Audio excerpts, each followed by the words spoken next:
For February 16th of the Bible in a Year Challenge, that's going to be read from Leviticus 13 through 15, Proverbs 20, and Mark 9. Leviticus 13, contagious skin diseases. The people said to Moses and Aaron, if some of the people notice a swelling or a rash or a shiny patch on their skin that develops into a contagious skin disease, they must be brought to Aaron the priest or to one of his sons. The priest will then examine the affected area of a person's skin. If the hair in the affected area has turned white and appears to be more than skin deep, then it is a contagious skin disease, and the priest must pronounce the person ceremonially unclean. But if the affected area of the skin is white but does not appear to be more than skin deep, and if the hair in the spot has not turned white, the priest will put the infected person in quarantine for 7 days. On the 7th day, the priest will make another examination. If the affected area has not changed or spread on the skin, then the priest will put the person in quarantine for 7 more days. The priest will examine the skin again on the 7th day. If the affected area has faded and not spread, the priest will pronounce the person ceremonially clean, if it was only a temporary rash. So after washing the clothes, the person will be considered free of disease. But if the rash continues to spread after this examination and pronouncement by the priest, the affected person must return to be examined again. If the priest notices that the rash has spread, then he must pronounce this person ceremonially unclean, for it is a contagious skin disease. Anyone who develops a contagious skin disease must go to the priest for an examination.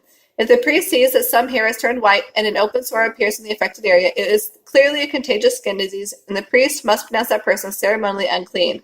In such cases, the person need not be quarantined for further observation because it is clear that the skin is defiled by the disease. Now suppose the priest discovers after his examination that a rash has broken out all over someone's skin, covering the body from head to foot. In such cases, the priest must examine the infected person to see if the disease covers the entire body. If it does, he will pronounce the person ceremonially clean because the skin has turned completely white.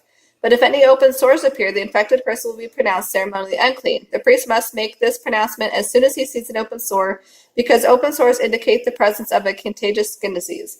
However, if the open sore heals and turn white like the rest of the skin, the person must return to the priest. If after another examination the affected areas have indeed turned completely white, then the priest will pronounce the person ceremonially clean. If anyone has had a boil on the skin that has started to heal, but a white swelling or a reddish white spot remains in its place, that person must go to the priest to be examined. If the priest finds the disease to be more than skin deep, and if the hair in the affected area has turned white, then the priest must pronounce that person ceremonially unclean. It is a contagious skin disease that has broken out in the boil. But if the priest sees that there is no white hair in the affected area, and if it doesn't appear to be more than skin deep and has faded, then the priest is to put the person in quarantine for 7 days. If during that time the affected area spreads in the skin, the priest must pronounce the person ceremonially unclean, because it is a contagious skin disease. But if the area grows no larger and does not spread, it is merely the scar from the boil, and the priest will pronounce that person ceremonially clean. If anyone has suffered a burn on the skin and the burned area changes color, becoming either a shiny reddish white or white, then the priest must examine it. If the hair in the affected area turns white and the problem appears to be more than skin deep, a contagious skin disease has broken out in the burn. The priest must then pronounce that person ceremonially unclean, for it is clearly a contagious skin disease. But if the priest discovers that there is no white hair in the affected area, and the problem appears to be no more than skin deep and has faded, then the priest is to put the infected person in quarantine for 7 days. If at the end of that time the affected area has spread on the skin, the priest must pronounce that person ceremonially unclean, for it is clearly a contagious skin disease. But if the affected area has not moved or spread on the skin and has faded, it is simply a scar from the burn. The priest must then pronounce the person ceremonially clean. If anyone, whether a man or woman, has an open sore on the head or chin, the priest must examine the infection. If it appears to be more than skin deep and fine yellow hair is found in the affected area, the priest must pronounce the infected person ceremonially unclean.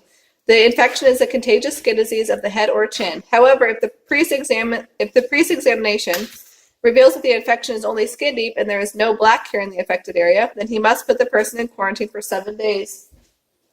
If at the end of that time the affected area has not spread and no yellow hair has appeared, and if the infection does not appear to be more than skin deep, the infected person must shave off all hair except the hair on the affected area. Then the priest must put the person in quarantine for another 7 days, and he will examine the infection again on the 7th day. If it has not spread or appears to be no more than skin deep, the priest must pronounce that person ceremonially clean. After washing clothes, that person will be clean. But if the infection begins to spread after the person is pronounced clean, the priest must do another examination. If the infection has spread, he must pronounce the infected person ceremonially unclean, even without checking for yellow hair.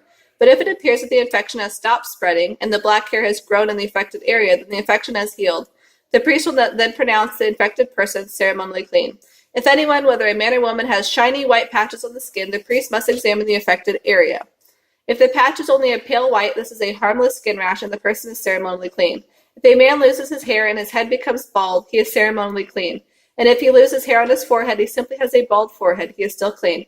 However, if a reddish-white infection appears on the front or the back of his head, this is a contagious skin disease. The priest must examine him, and if he finds swelling around the reddish-white sore, the man is infected with a contagious skin disease and is unclean. The priest must pronounce him ceremonially unclean because of the infection. Those who suffer from any contagious skin disease must tear their clothing and allow their hair to hang loose. Then as they go from place to place, they must cover their mouth and call out, "Unclean! Unclean!" As long as the disease lasts, they will be ceremonially unclean and must live in isolation outside the camp. Treatment of contaminated clothing. Now suppose an infectious mildew contaminates some woolen or linen clothing, some woolen or linen fabric, the hide of an animal, or anything made of leather. If the affected area in the clothing, the animal hide, the fabric, or the leather has turned bright green or a reddish color, it is contaminated with an infectious mildew and must be taken to the priest to be examined. After examining the affected spot, the priest will put it away for 7 days. On the 7th day, the priest must inspect it again. If the affected area has spread, the material is clearly contaminated by an infectious mildew and is unclean. The priest must burn the linen or wool clothing or the piece of leather because it has been contaminated by an infectious mildew. It must be completely destroyed by fire. But if the priest examines it again and the affected spot has not spread in the clothing, the fabric, or the leather, the priest will order the contaminated object to be washed and then isolated for 7 more days. Then the priest must inspect the object again. If he sees that the affected area has not changed appearance after being washed, even if it did not spread, the object is defiled. It must be completely burned up, whether it is contaminated on the inside or outside. But if the priest sees that the affected area has faded after being washed, he is to cut the spot from the clothing, the fabric, or the leather. If the spot reappears at a later time, however, the mildew is clearly spreading and the contaminated object must be burned up. But if the spot disappears after the object is washed, it must be washed again, then it will be ceremonially clean. These are the instructions for dealing with infectious mildew in woolen or linen clothing or fabric, or in anything made of leather. This is how the priest will determine whether these things are ceremonially clean or unclean. Leviticus 14. Cleansing from skin diseases. And the Lord said to Moses, the following instructions must be followed by those seeking purification from a contagious skin disease. Those who have been healed must be brought to the priest, who will examine them at a place outside the camp. If the priest finds that someone has been healed of the skin disease, he'll perform a purification ceremony using 2 wild birds of a kind permitted for food, along with some cedar wood, a scarlet cloth, and a hyssop branch. The priest will order one of the birds to be slaughtered over a clay pot that is filled with fresh spring water. He will then dip the living bird, along with the cedar wood, the scarlet cloth, and the hyssop branch, into the blood of the slaughtered bird. The priest will also sprinkle the dead bird's blood 7 times over the person being purified, and the priest will pronounce that person to be ceremonially clean. At the end of the ceremony, the priest will set the living bird free so that it can fly away into the open fields. The people being purified must complete the cleansing ceremony by washing their clothes, shaving off all their hair, and bathing themselves in water. Then they will be ceremonially clean and may return to live inside the camp. However, they must still remain outside their tents for 7 days. On the 7th day, they must again shave off all their hair, including the hair of their beard and eyebrows, and wash their clothes and bathe themselves in water. They will then be pronounced ceremonially clean. On the next day, the 8th day, each person cured of the skin disease must bring 2 male lambs and 1 female year-old lamb with no physical defects, along with 5 quarts of choice flour mixed with olive oil and 3/5 of a pint of olive oil. Then the officiating priest will present that person for cleansing along with the offerings before the Lord at the entrance of the tabernacle. The priest will take one of the lambs and the olive oil and offer them as a guilt offering by lifting them up before the Lord. He will then slaughter the lamb there in the sacred area at the place where sin offerings and burnt offerings are slaughtered. As with the sin offering, the guilt offering will be given to the priest. It is a most holy offering. The priest will then take some of the blood from the guilt offering and put it on the tip of the healed person's right ear, on the thumb of the right hand, and on the big toe of the right foot. Then the priest will pour some of the olive oil into the palm of his own left hand. He will dip his right finger into the oil and sprinkle it 7 times before the Lord. The priest will then put some of the oil remaining in his left hand on the tip of the healed person's right ear, on the thumb of the right hand, and on the big toe of the right foot, in addition to the blood of the guilt offering. The oil remaining in the priest's hand will then be poured over the healed person's head. In this way, the priest will make atonement before the Lord for the person being cleansed. Then the priest must offer the sin offering and again perform the atonement ceremony for the person cured of the skin disease. After that, the priest will slaughter the whole burnt offering and offer on the altar along with the grain offering. In this way, the priest will make atonement for the person being cleansed, and the healed person will be ceremonially clean. But anyone who cannot afford 2 lambs must bring 1 male lamb for a guilt offering, along with 2 quarts of choice flour mixed with olive oil as a grain offering, and 3/5 of a pint of olive oil. The guilt offering will be presented by lifting it up, thus making atonement for the person being cleansed. The person being cleansed must also bring 2 turtle doves or 2 young pigeons, whichever the person can afford. One of the pair must be used for a sin offering and the other for a whole burnt offering. On the 8th day, the person being cleansed must bring the offerings to the priest for the cleansing ceremony to be performed in the Lord's presence of the tabernacle entrance. The priest will take the lamb for the guilt offering along with the olive oil and lift them up before the Lord as an offering to him. Then the priest will slaughter the lamb for the guilt offering and put some of its blood on the tip of the person's right ear, on the thumb of the right hand, and on the big toe of the right foot. The priest will also pour some of the olive oil into the palm of his own left hand. He will dip his right finger into the oil and sprinkle some of it 7 times before the Lord. The priest will then put some of the olive oil from his hand on the lobe of the person's right ear, on the thumb of the right hand, and on the big toe of the right foot, in addition to the blood of the guilt offering. The oil that is still in the priest's hand will then be poured over the person's head. In this way, the priest will make atonement for the person being cleansed. Then the priest will offer the 2 turtle doves or the 2 young pigeons, whichever the person was able to afford. One of them is for the sin offering and the other for a whole burnt offering to be presented along with the grain offering. In this way, the priest will make atonement before the Lord for the person being cleansed. These are the instructions for cleansing those who have recovered from a contagious skin disease, but who cannot afford to bring the sacrifices normally required for the ceremony of cleansing. Treatment of contaminated houses. Then the Lord said to Moses and Aaron, when you arrive in Canaan, the land I am giving you as an inheritance, I may contaminate some of your houses with an infectious mildew. The owner of such a house must then go to the priest and say, it looks like my house has some kind of disease. Before the priest examines the house, he must have the house emptied, so everything inside will not be pronounced unclean. Then the priest will go in and inspect the house. If he finds bright green or reddish streaks on the walls of the house, and the contamination appears to go deeper than the wall's surface, he will leave the house and lock it up for 7 days. On the 7th day, the priest must return for another inspection. If the mildew on the walls of the house has spread, the priest must order that the stones from those areas be removed. The contaminated material will then be thrown into an area outside the town designated as ceremonially unclean. Next, the inside walls of the entire house must be scraped thoroughly and the scrapings dumped in the unclean place outside the town. Other stones will be brought in to replace the ones that were removed, and the walls will be replastered. But if the mildew reappears after all these things have been done, the priest must return and inspect the house again. If he sees that the affected areas have spread, the walls are clearly contaminated with an infectious mildew, and the house is defiled. It must be torn down, and all of its stones, timbers, and plaster must be carried out of town to the place designated as ceremonially unclean. Anyone who enters the house while it is closed will be considered ceremonially unclean until evening. All who sleep or eat in the house must wash their clothing. But if the priest returns for his inspection and finds that the affected areas have not reappeared after the fresh plastering, then he will pronounce the house clean because the infection mildew is clearly gone. Infectious mildew. To purify the house, the priest will need 2 birds, some cedar wood, a scarlet cloth, and a hyssop branch. He will slaughter one of the birds over a clay pot that is filled with fresh spring water. Then he will dip the cedar wood, the hyssop branch, the scarlet cloth, and the living bird into the blood of the slaughtered bird, and he will sprinkle the house 7 times. After he has purified the house in this way, he will release the living bird in the open fields outside the town. In this way, the priest will make atonement for the house, and it will be ceremonially clean. These are the instructions for dealing with the various kinds of contagious skin disease and infectious mildew, whether in clothing, in a house, in a swollen area of skin, in a skin rash, or in a shiny patch of skin. These instructions must be followed when dealing with any contagious skin disease or infectious mildew to determine when something is ceremonially clean or unclean. Chapter 15, Bodily Discharges. The Lord said to Moses and Aaron, give these further instructions to the Israelites. Any man who has a genital discharge is ceremonially unclean because of it. This defilement applies whether the discharge continues or is stopped up. In either case, the man is unclean. Any bedding on which he lies and anything on which he sits will be defiled. So if you touch the man's bedding, you will be required to wash your clothes and bathe in water, and you will remain ceremonially defiled until evening.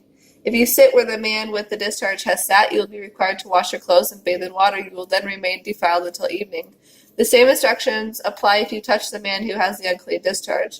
And if he spits on you, you must undergo the same procedure.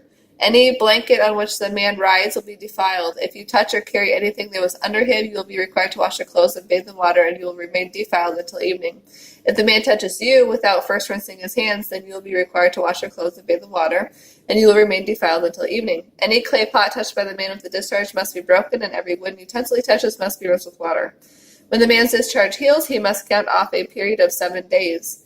During that time he must wash his clothes and bathe in fresh spring water. Then he will be ceremonially clean. On the 8th day he must bring 2 turtle doves or 2 young pigeons and present himself to the Lord at the entrance of the tabernacle and give his offerings to the priest. The priest will present the offerings there, one for a sin offering and the other for a whole burnt offering. In this way the priest will make atonement for the man before the Lord for his discharge. Whenever a man has an emission of semen, he must wash his entire body, and he will remain ceremonially defiled until evening. Any clothing or leather that comes in contact with the semen must be washed, and it will remain defiled until evening. After having sexual intercourse, both the man and the woman must bathe, and they will remain defiled until evening. Whenever a woman has her menstrual period, she'll be ceremonially unclean for 7 days. If you touch her during that time, you will be defiled until evening. Anything on which she lies or sits during that time will be defiled. If you touch her bed, you must wash your clothes and bathe in water, and you will remain defiled until evening. The same applies if you touch an object on which she sits, whether it is her bedding or any piece of furniture. If a man has sexual intercourse with her during this time, her menstrual impurity will be transmitted to him. He will remain defiled for 7 days, and any bed on which he lies will be defiled.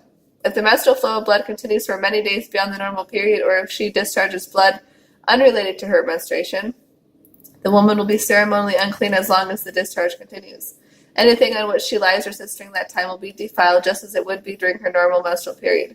If you touch her bed or anything on which she sits, you will be defiled. You will be required to wash your clothes and bathe in water, and you will remain defiled until evening. When the woman's menstrual discharge stops, she must cut off a period of 7 days. After that, she will be ceremonially clean.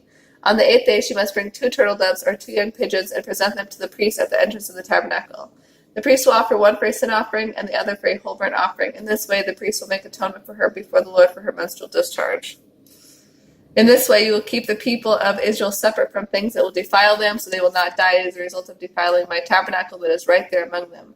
These are the instructions for dealing with a man who has been defiled by a genital discharge or an emission of semen, for dealing with a woman during her monthly menstrual period, for dealing with anyone, man or woman, who has had a bodily discharge of any kind, and for dealing with a man who has had intercourse with a woman during her period.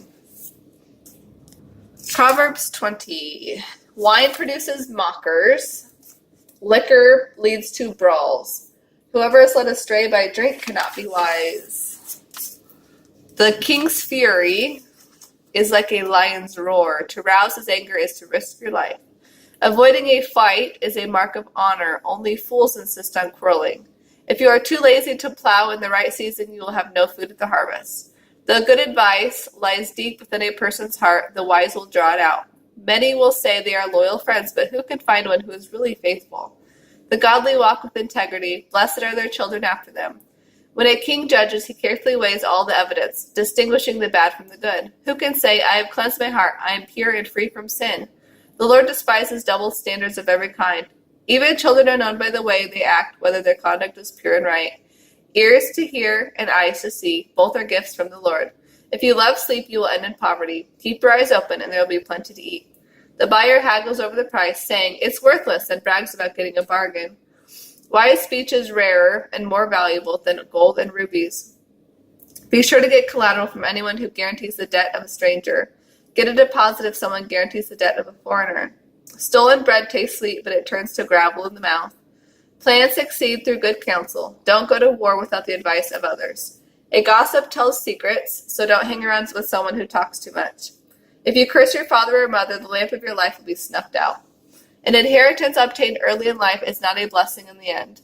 Don't say, I will get even for this wrong. Wait for the Lord to handle the matter. The Lord despises double standards. He is not pleased by dishonest scales. How can we understand the road we travel? It is the Lord who directs our steps. It is dangerous to make a rash promise to God before counting the cost. A wise king finds the wicked, lays them out like wheat, then runs the crushing wheel over them. The Lord's searchlight penetrates the human spirit, exposing every hidden motive. Unfailing love and faithfulness protect the king. His throne is made secure through love. The glory of the young is their strength. The gray hair of experience is the splendor of the old. Physical punishment cleanses away evil. Such discipline purifies the heart. Mark 9. Jesus went on to say, I assure you that some of you standing here right now will not die before you see the kingdom of God arrive in great power. The Transfiguration. 6 days later, Jesus took Peter, James, and John to the top of a mountain. No one else was there. As the men watched, Jesus' appearance changed, and his clothing became dazzling white, far whiter than any earthly process could ever make it. Then Elijah and Moses appeared and began talking with Jesus. Teacher, this is wonderful, Peter exclaimed. We will make 3 shrines, one for you, one for Moses, and one for Elijah. He didn't really know what to say, for they were all terribly afraid. Then a cloud came over them, and a voice from the cloud said, This is my beloved son, listen to him. Suddenly they looked around, and Moses and Elijah were gone, and only Jesus was with them. As they descended the mountain, he told them not to tell anyone what they had seen until he, the Son of Man, had risen from the dead. So they kept it to themselves, but they often asked each other what he meant by rising from the dead. Now they began asking him, Why do the teachers of religious law insist that Elijah must return before the Messiah comes? Jesus responded, Elijah is indeed coming first to set everything in order. Why then is it written in the scripture that the Son of Man must suffer and be treated with utter contempt? But I tell you, Elijah has already come, and he was badly mistreated, just as the scriptures predicted. Jesus heals a boy possessed by an evil spirit. At the foot of the mountain they found a great crowd surrounding the other disciples, as some teachers of religious law were arguing with them. The crowd watched Jesus in awe as he came toward them, and then they ran to greet him. What is all this arguing about? He asked. One of the men in the crowd spoke up and said, Teacher, I brought my son for you to heal him. He can't speak because he is possessed by an evil spirit that won't let him talk. And whenever this evil spirit seizes him, it throws him violently to the ground and makes him foam with the mouth and grind his teeth and become rigid. So I asked your disciples to cast out the evil spirit, but they couldn't do it. Jesus said to them, You faithless people, how long must I be with you until you believe? How long must I put up with you? Bring the boy to me. So they brought the boy, but when the evil spirit saw Jesus, it threw the child into a violent convulsion, and he fell to the ground, writhing and foaming at the mouth. How long has this been happening? Jesus asked the boy's father. He replied, Since he was very small, the evil spirit often makes him fall into the fire or into water, trying to kill him. Have mercy on us and help us. Do something if you can. What do you mean, if I can? Jesus asked. Anything is possible if a person believes. The father instantly replied, I do believe, but help me not to doubt. When Jesus saw that the crowd of onlookers was growing, he rebuked the evil spirit. Spirit of deafness and muteness, he said, I command you to come out of this child and never enter him again. Then the spirit screamed and threw the boy into another violent convulsion and left him. The boy lay there motionless, and he appeared to be dead. A murmur ran through the crowd. He's dead. But Jesus took him by the hand and helped him up to his feet, and he stood up. Afterward, when Jesus was alone in the house with his disciples, they asked him, Why couldn't we cast out that evil spirit? Jesus replied, This kind can be cast out only by prayer. Jesus again predicts his death. Leaving that region, they traveled through Galilee. Jesus tried to avoid any publicity in order to spend more time with his disciples and teach them. He said to them, The Son of Man is going to be betrayed. He will be killed, but 3 days later he will rise from the dead. But they didn't understand what he was saying, and they were afraid to ask him what he meant. The greatest in the kingdom.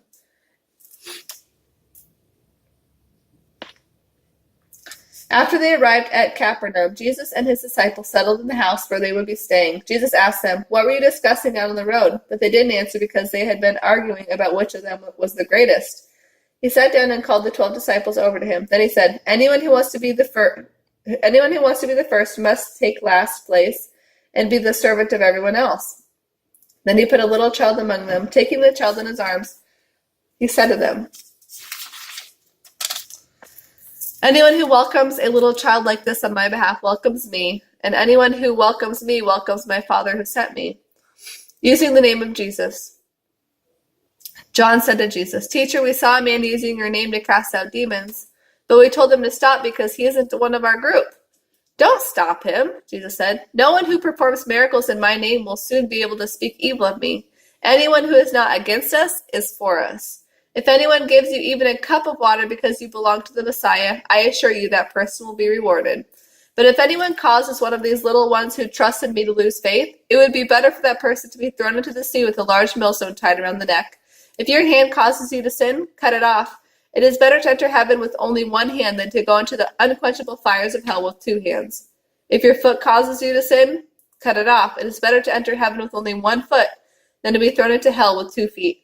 And if your eye causes you to sin, gouge it out. It is better to enter the kingdom of heaven, the kingdom of God, half blind than to have 2 eyes and be thrown into hell, where the worm never dies and the fire never goes out. for everyone will be purified with fire. Salt is good for seasoning, but if it loses its flavor, how do you make it salty again? You must have the qualities of salt among yourselves and live in peace with each other.